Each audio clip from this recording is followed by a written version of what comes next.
いらない。直接教えてよ。あるって言うならあるんだろう。もう見たくない。あなたは呉社長の特務秘書。社の核心機密に触れることもある。それ以上に、商業機密もある。知ってるだろう。呉社長は、この総括だけじゃない。機密って、仕事以外何もしてない。雪村さんの足が臭いくらいだ。本気か。心の中で大混乱。怒りを抑えて。やめるだけで損してるのに。まだあるのか。もちろん。劉さんは事務的にうなずいた。好きにしろ。置いてくから俺は行く。冷たく言い捨てて去ろうとした。やめるだけでこんな面倒とは。自分はクビにされるタイプか。俺からやめられないのか。劉さんは慌てて立ち上がり。茶碗を落としそうになった。ちょっと待って。くむ怒らないで。劉さんは慌てて止めた。座らせようとしたが無駄だった。仕方なく笑って言った。あなたは呉社長の特務で。呉社長にサインもらって。田中翔は眉を潜めた。劉さんを複雑な目で見た。彼女を避けてるのに。じゃあなんでそんなに喋った？楽しませただけか。もういい。好きにしろ。劉さんは焦って汗をかいた。エアコン壊れたのか。劉さんが必死に。周秘書が近づいてきた。田中翔の態度が和らいだ。彼女を見て微笑んだ。周秘書。ドアを開けて入ってきた。劉さんは救われたように。周秘書。これがくむの辞表です。辞める理由も書いてない。辞めるんだから。理由なんていらない。周秘書を見ると気が楽になった。ちゃんと契約書を交わした。法律で守られてる。わかった。書くよ。言いたいことは大体わかる。ペンを取り出して。理由を書いて渡した。行こう。周秘書は振り返らずに言った。どこへ？ご飯かまだ早いだろ。周秘書は眉を潜めた。呉社長が待ってる。彼女がいるのか。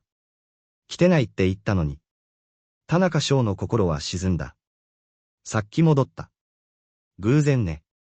劉さんは感心した。わあ。すごい偶然だな。電話した時はいなかったのに。辞表は呉社長のサインが必要。意義があればホームと話して。田中翔は諦めた顔で。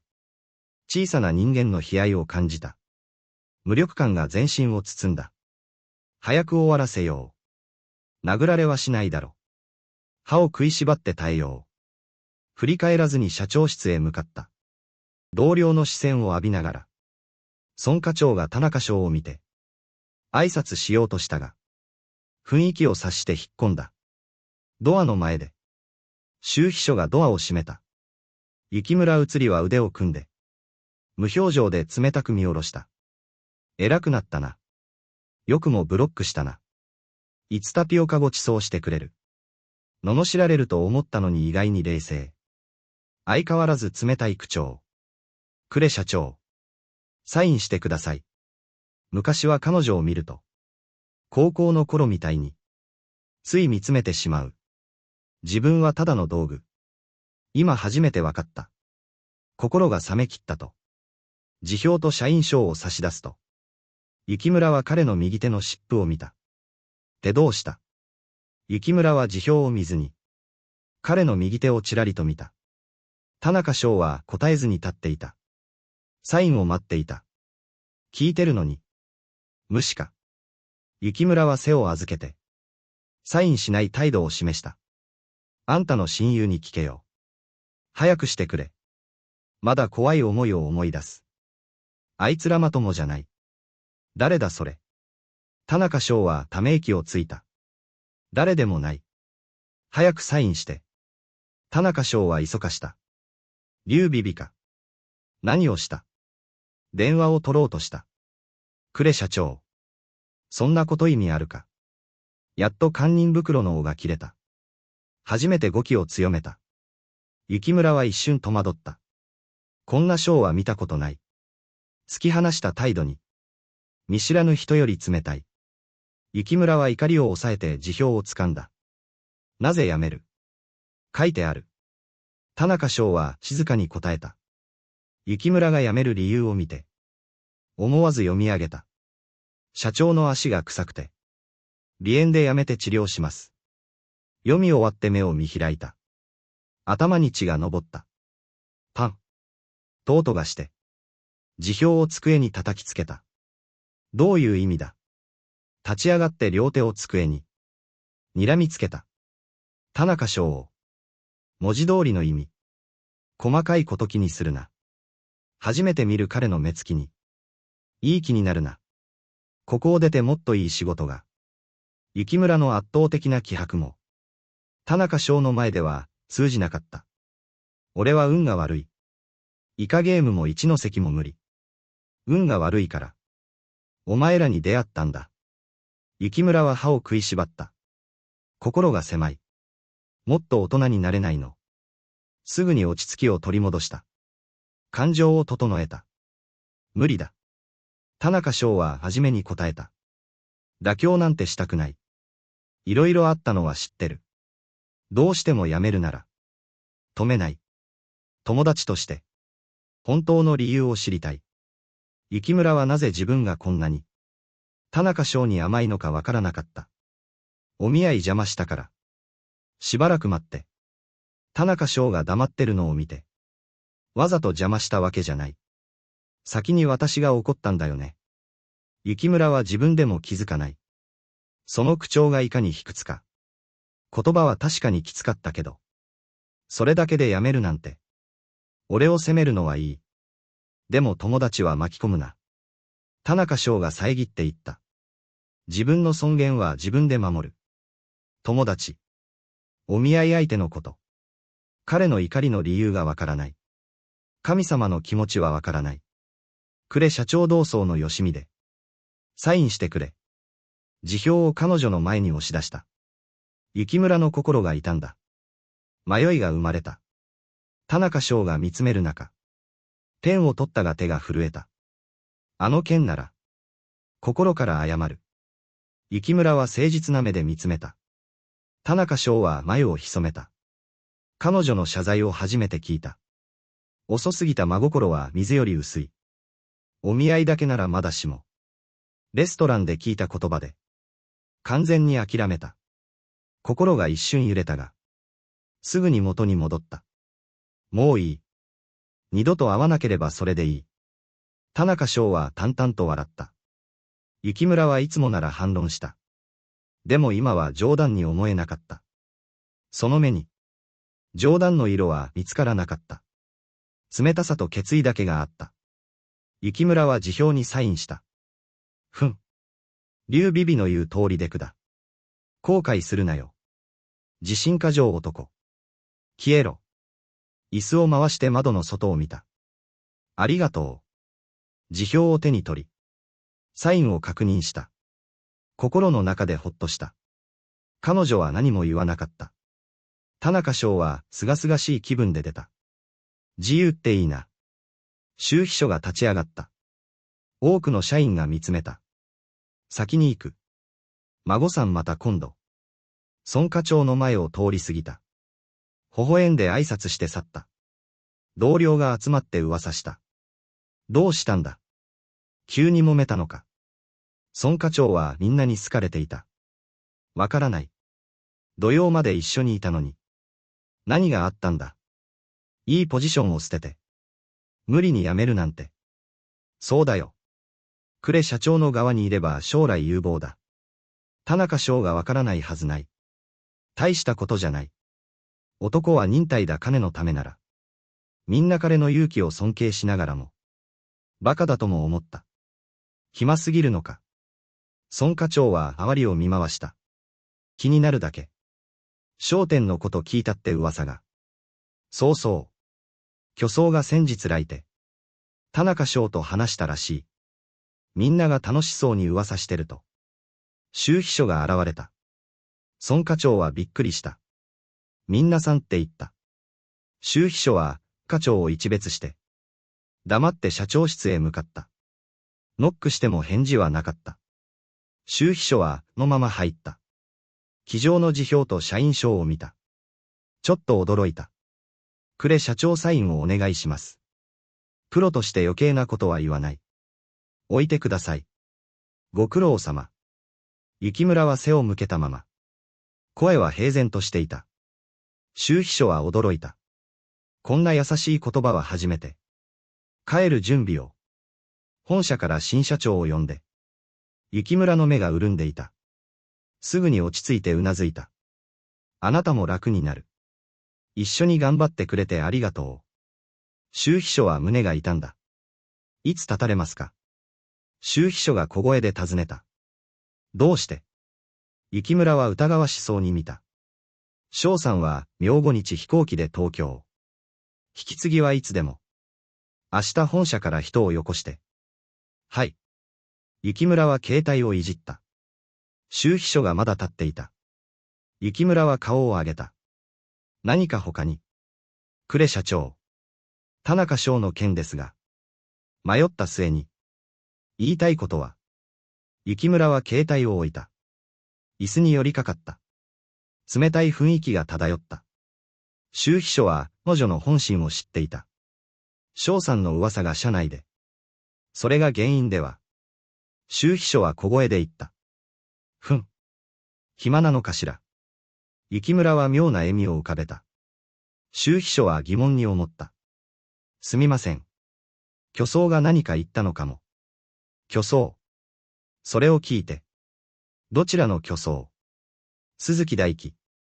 先日劉さんと来て。田中翔と話してました。鈴木大樹。雪村は疑問に思った。あの自覚下に話してた。距離があって聞こえなかった。でも鈴木大樹に。田中翔がやられるとは思えない。あれから翔の様子が。おかしかった。思い出して電話した。ホテルのベッド。鈴木大樹は女二人と寝てた。携帯が鳴った。女が手を伸ばした。昨夜は三人で疲れた。昼でもまだ眠い。誰だ？鈴木大樹も目を覚ました。英説という表示を見て。女が甘えてダダをこねた。どけ。英説の名前に飛び起きた。裸のまま携帯を取り。息を整えて隅へ走った。英説。どうしたの？声は明るく装ったが。寝起きの雰囲気が。バレバレだった。田中翔に何言った？雪村は冷たく問い詰めた。なんて。鈴木大樹は戸惑った。あの日劉さんと来た時。田中翔と何を話した？雪村の声が氷のように冷たく。鈴木大樹は震え上がった。俺があいつと。英説誤解だよ。鈴木大樹は賢かった。最後に聞く。何を話した？数秒ためらうと電話が切れた。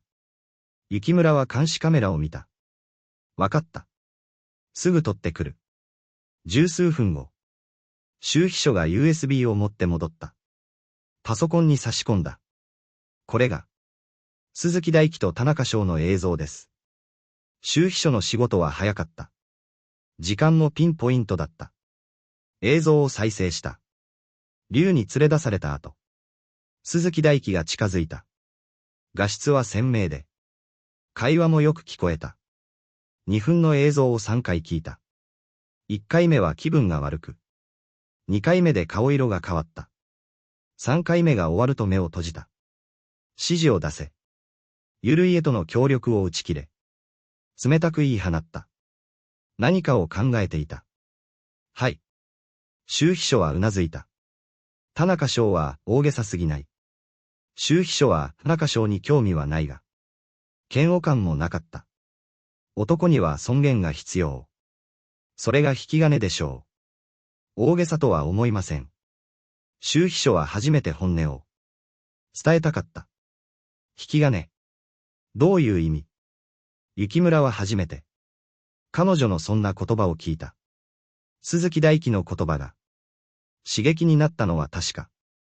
でも別のことを考えていた。他人の言葉より。当事者の言葉の重みが違う。雪村は理解した。どういう意味？すがるような気持ちで。聞いたが答えは分かってた。ただの幻想だった。呉社長。あの日レストランで聞かれたはず。その時は気にしなかったが。説明できる。雪村の心臓がドキッとした。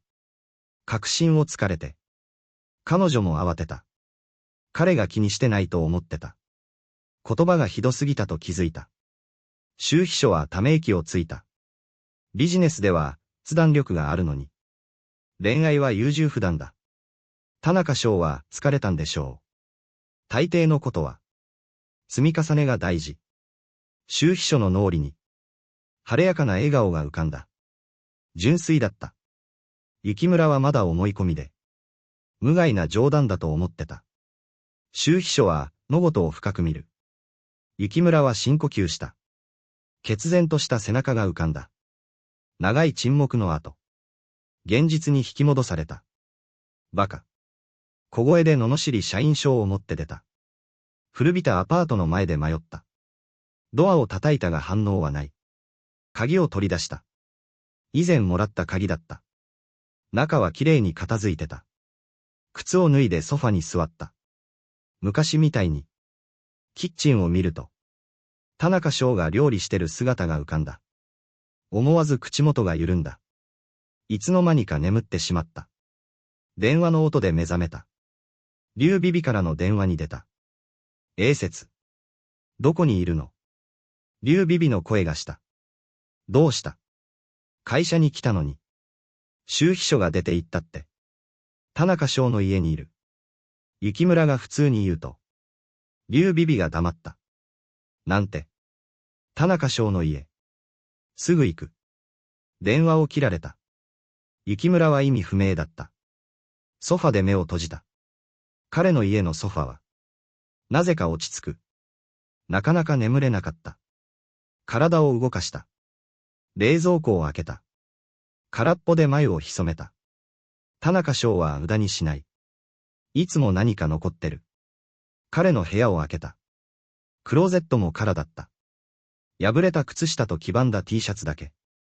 雪村は胸が重くなった。ドアを開けると龍が走ってきた。雪村が立ってるのを見て。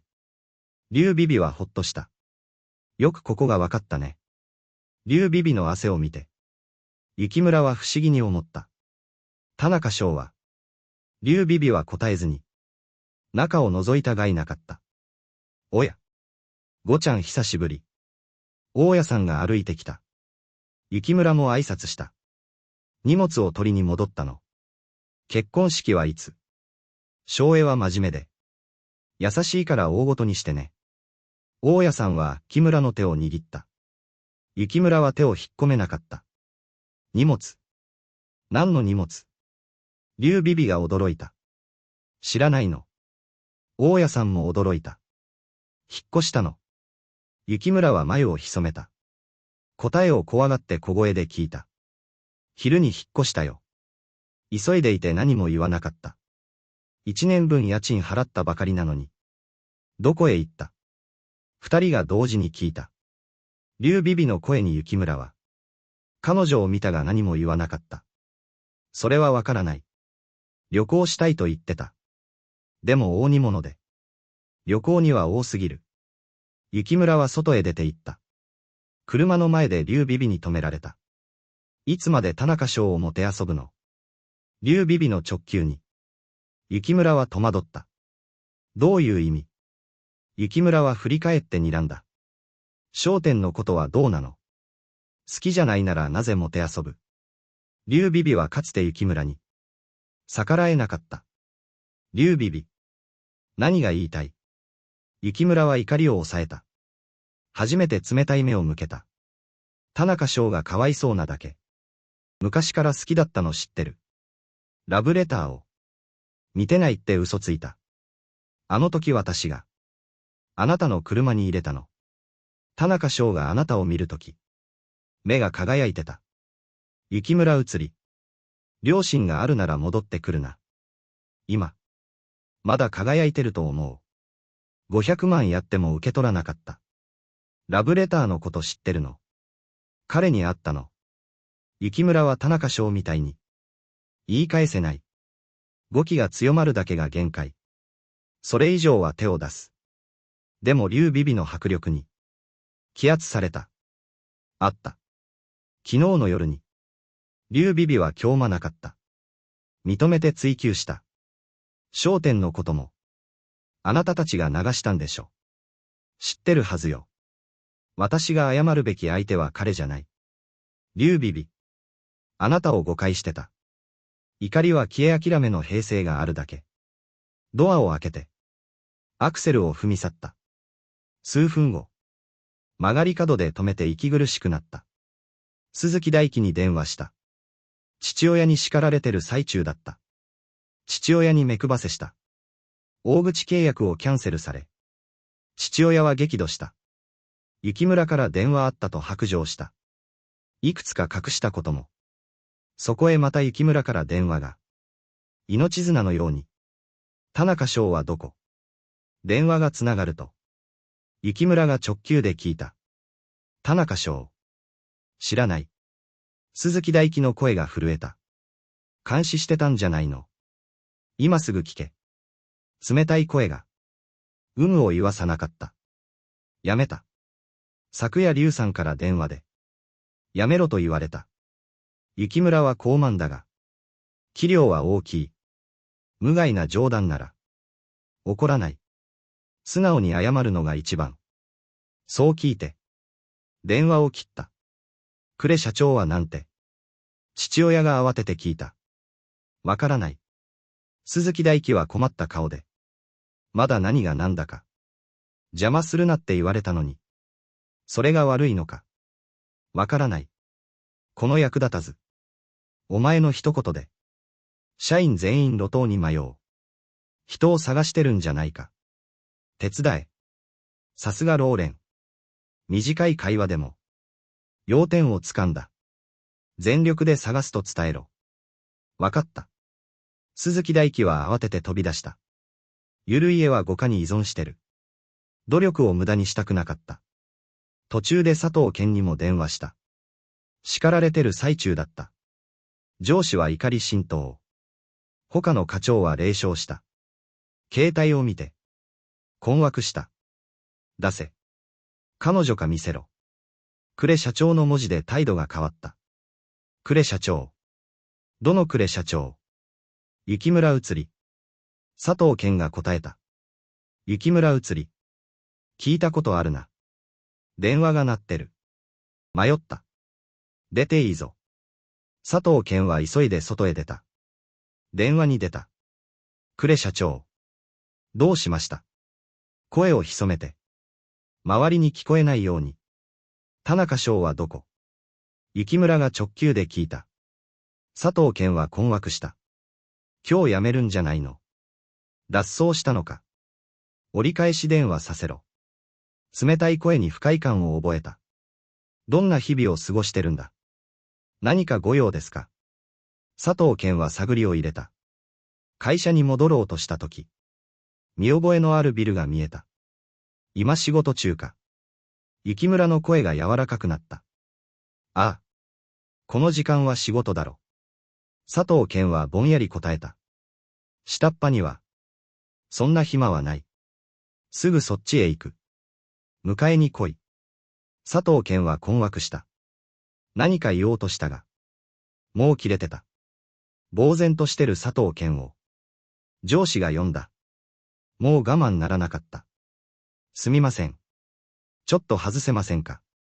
佐藤健は謝った。佐藤健。いい顔しやがって。この全女子社員に。セクハラして問題になっただろ。佐藤健は心の中で叫んだ。彼女探しを手伝っただけ。課長。あの人に逆らえません。佐藤健は平身低頭で。真剣に訴えた。他の同僚は笑った。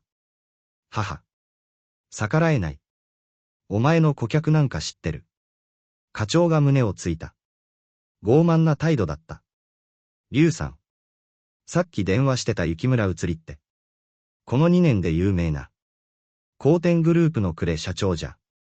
本当なら。確かに逆らえない。ははは。みんな一斉に笑った。電話に出てる間に、同名同姓だと思った。佐藤健が大物を。知ってるはずない。また電話が鳴った。仕方なく見ると。ため息をついた。出ろよ。どんな大物か見てやる。佐藤健は勝負小電話に出た。どこ？もう門の前にいる。電話に出ると。はっきりした声がした。みんな驚いた表情を浮かべた。すみません。課長がサインしないと。佐藤健の怒りが爆発した。なら容赦はしない。何回？雪村は迷わず。一言だけ言った。5回。答えると。切れた。ふん。本当に来るの。煽る女がいた。競争に情けはない。そうだよ。ここは会社だ。来るなと言え。偽善者たちを見て笑った。数分後雪村が現れた。社長と重役が後に続いた。5階に現れた。強大な威圧感に。みんなうつむいた。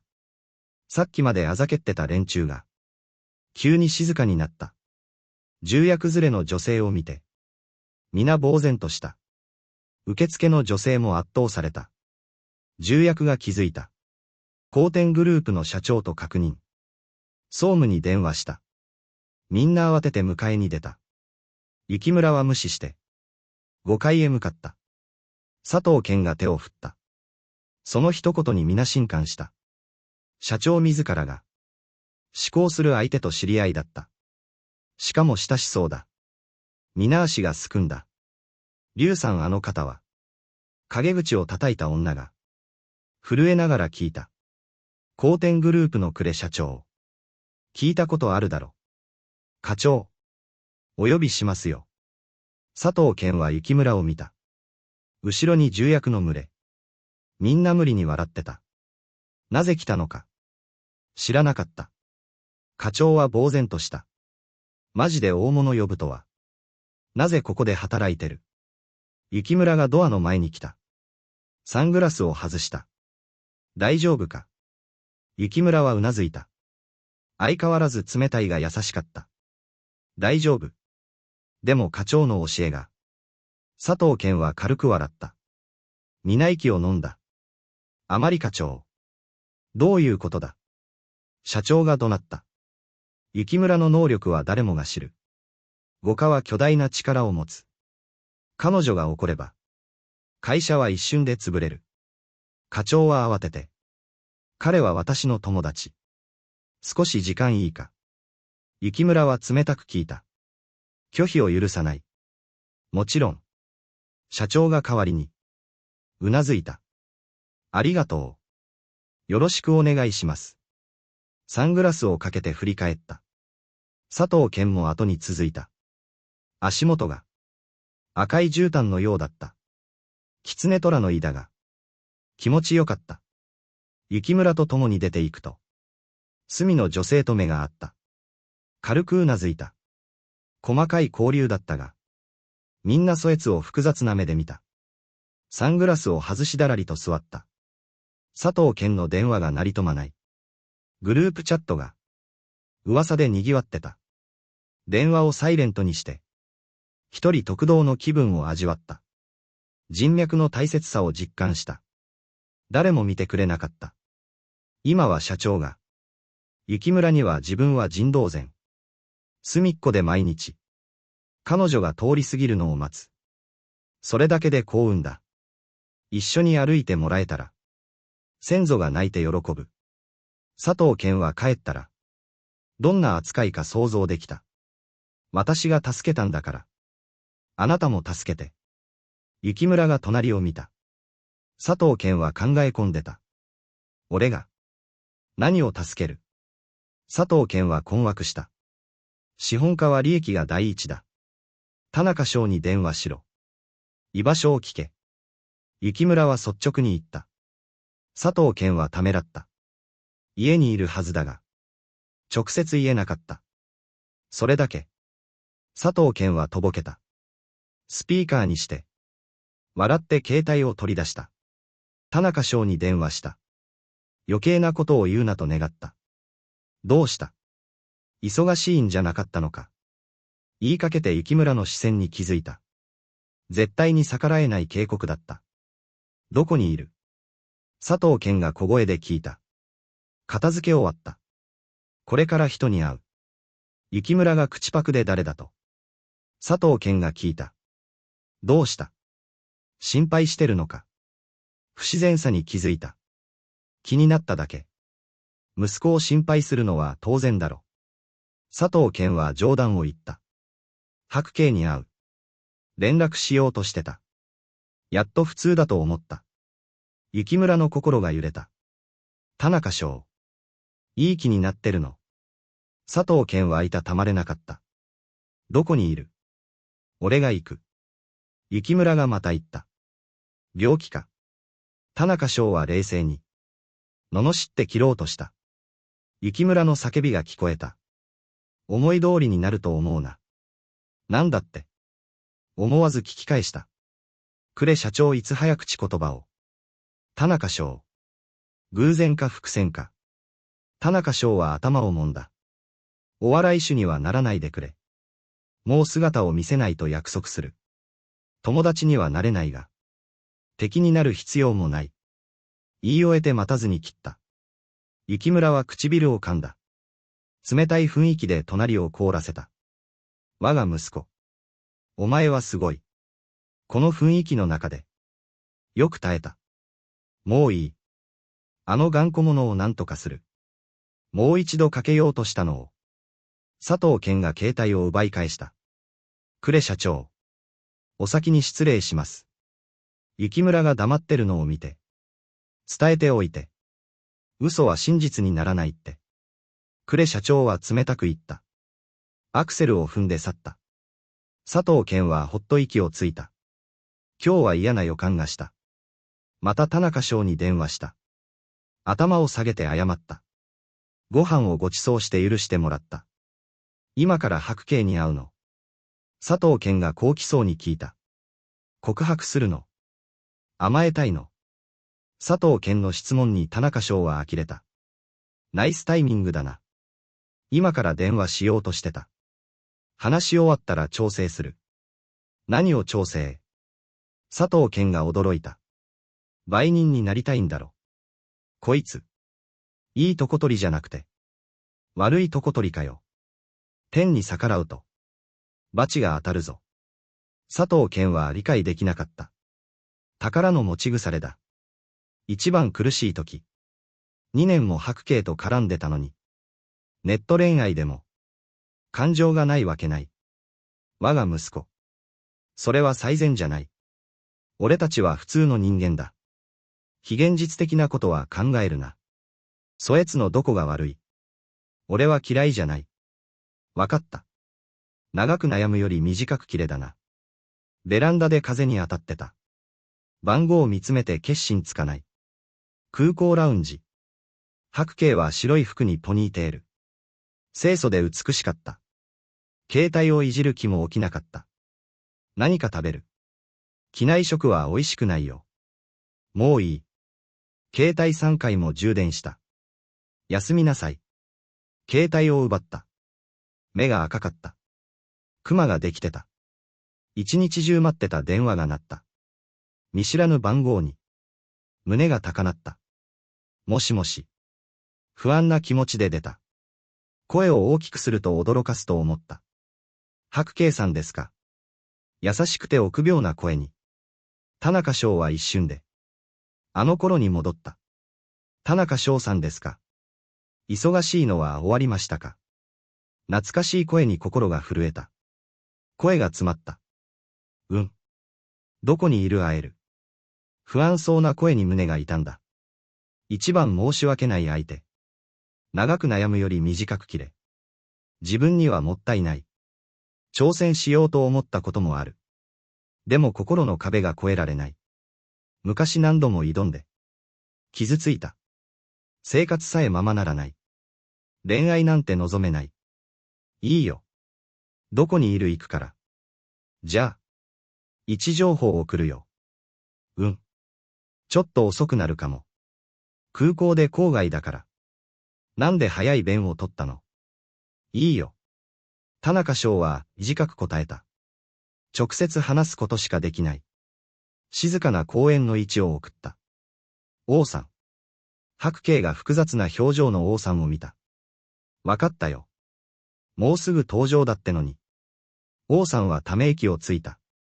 会うのが一番だ。このままじゃ仕事に響く。公園のベンチで静かに座った。バンドが配信の準備をしてた。夕方で涼しくなってきた。周りは工事中で。人はまばらだった。人目を避けるためだった。白慶は十分お気に。電話して距離を教えた。急がなくていいと言ったが。必ず電話してきた。田中翔は苦笑いした。何度もの電話で緊張がほぐれた。ファンが知ったら。怒ってくるだろうな。6回目の電話から数分後。公園入り口に車が止まった。バラの花を持ってた。田中翔が手を振ってた。白慶は感激して。彼の元へ走った。彼女の清楚な美しさに心が動いた。息を切らして到着した。ごめん。待たせちゃって。最初に謝った。急がなくていい。少し休んで。白慶の肌は赤く。汗をかいてた。何度も想像したのに。バンドが演奏を始めた。でも二人は気にしなかった。袖で汗を拭いた。素直にうなずいた。ベンチに座った。期待の目で見た。走ってきたせいか。顔が熱かった。いつ気づいたの？長い沈黙の後。風が吹いて。バラの香りがした。田中翔が口を開いた。白慶はほっとした。二人で座って。何もしなくて。それだけでよかった。初めて会った日覚えてる。白慶の目が。田中翔を捉えた。思わず目をそらした。いいよ。今回は覚えてね。こんにちは。白慶ネット恋愛の彼女です。微笑んで立ち上がり。細い手を差し出した。その笑顔に頭が真っ白になった。熱い視線の中で。バンドの掛け声で我に返った。目に一瞬憧れが浮かんだ。その変化に白慶は気づいた。それでも手を引っ込めなかった。白慶ごめん。終わりにしよう。白慶の笑顔が固まった。目が赤くなった。バラが地面に落ちた。田中翔の胸が痛んだ。こんなに辛いとは思わなかった。胸が裂けそうだった。どうして？声が詰まった。信じられなかった。他に好きな人ができたの？違う。落ち葉を見ながら。目を合わせられなかった。やめて。その言葉は聞きたくない。私が悪いんだ。涙が手の甲に落ちた。手首を掴んで懇願した。会う前に何度も。覚悟はしてたのに。言葉が出なかった。白慶。会わなければよかった。また沈黙の後。感情を抑えて平静を装った。君は大スターだ。俺は普通の人間だ。構わないと叫んだ。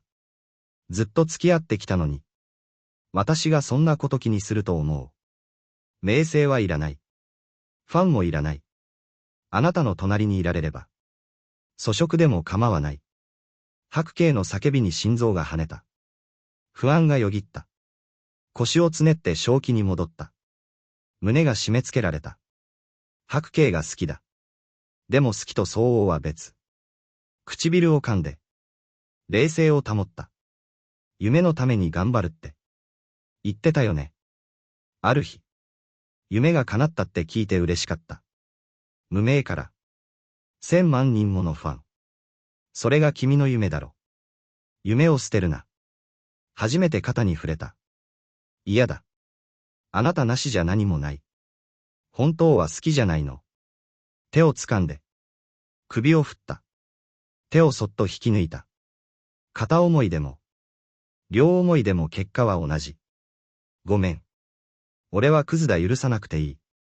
これでお別れだ。楽に終わると思ってた。まさかこんなに辛いとは。涙が足先に落ちた。振り返らずに歩き出した。夜風が冷たかった。しゃがんで泣きじゃくった。